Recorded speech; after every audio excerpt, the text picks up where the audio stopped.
Di tanah Jawa yang subur dan berkabut, dua dinasti besar pernah bersaing. Bukan sekadar perebutan tahta, tapi juga persaingan iman dan kejayaan. Kisah ini bukan dongeng, ini sejarah nyata yang tercatat dalam prasasti, batu bertulis yang masih kita baca hingga hari ini. Segalanya bermula pada abad ke-8. Raja Sanna, penguasa bijaksana dari tanah Jawa bagian barat, memimpin dengan damai. Namun kerajaannya perlahan melemah setelah ia wafat. Tanah yang dulu satu mulai terpecah, kekuasaan kosong, kekacauan merajalela. Kerajaan-kerajaan kecil bangkit saling berebut wilayah. Harapan rakyat pun pupus. Berdasarkan prasasti Canggal yang ditemukan di Gunung Wukir, Magelang, Jawa Tengah, ditulis tahun 732 Masehi dalam bahasa Sanskerta dan aksara Pallawa. Isinya menyebut Raja Sanna, penguasa yang dihormati. Setelah wafat, kerajaannya goyah. Lalu muncul Sanjaya, keponakan Raja Sanna, anak dari adik perempuan sang raja. Ia tidak sekadar keturunan darah biru, ia adalah pemimpin sejati. Sanjaya bangkit dan menyatukan kembali tanah Jawa bagian tengah. Ia mendirikan simbol kekuasaan spiritual, sebuah lingga suci untuk Dewa Siwa di puncak Gunung Wukir. Inilah tanda bahwa kekuasaan telah kembali. Dari sinilah kerajaan Medang Mataram berdiri, dan Sanjaya pun dinobatkan sebagai raja pertama dari dinasti Sanjaya yang memegang teguh ajaran Hindu Siwa. Sanjaya memulihkan kedamaian dan membangun tempat pemujaan Siwa. Ia mendirikan kerajaan Mataram Hindu dan memulai dinasti Sanjaya. Tapi sejarah tak pernah berjalan tunggal. Di wilayah selatan muncul kekuatan lain, dinasti Shailendra. Mereka menganut agama Buddha Mahayana dan dikenal sebagai pelindung kebudayaan, serta pembangun candi-candi megah.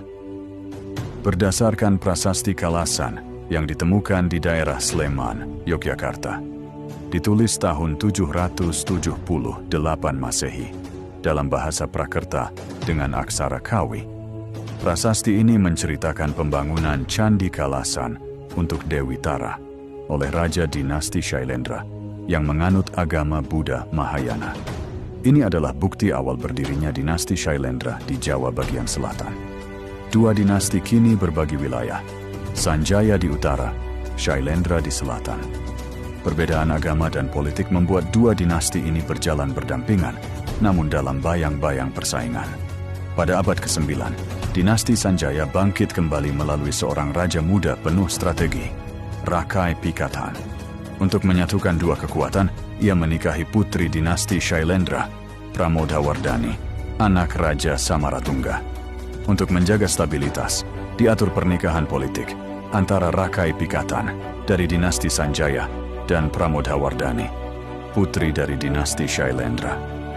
Walau tidak disebut dalam satu prasasti, banyak bukti arkeologis mendukung pernikahan ini, seperti gaya campuran Hindu dan Buddha di Candi Plaosan dan situs Ratu Baka. Pernikahan ini menjadi simbol penyatuan dua keyakinan besar di Jawa, Hindu dan Buddha. Namun tidak semua setuju dengan penyatuan itu. Balaputra Dewa, saudara Pramodawardhani, menolak kepemimpinan Rakai Pikatan. Ia merasa memiliki hak atas tahta Shailendra, maka pecahlah konflik kekuasaan di dalam istana. Meski prasasti tidak mencatat perang secara langsung, para ahli menduga terjadi perebutan kekuasaan, hingga akhirnya Balaputra Dewa kalah dan melarikan diri ke Sumatera. Di sana, ia membangun kembali kejayaannya sebagai raja besar di Kerajaan Sriwijaya dan meninggalkan jejaknya hingga ke India. Dalam prasasti Nalanda yang ditemukan di India, disebut bahwa Balaputra Dewa, Raja Sriwijaya, adalah keturunan Shailendra dari Jawa. Ia membangun vihara bagi biksu Nusantara di Universitas Nalanda. Jejaknya di Jawa berakhir, namun di Sumatera pengaruhnya terus tumbuh. Dengan kembalinya kekuasaan penuh ke tangan dinasti Sanjaya, Rakai Pikatan membangun sebuah simbol keagungan Hindu, Candi Prambanan. Sebuah mahakarya untuk Dewa Siwa, menjulang tinggi di dataran selatan Jawa.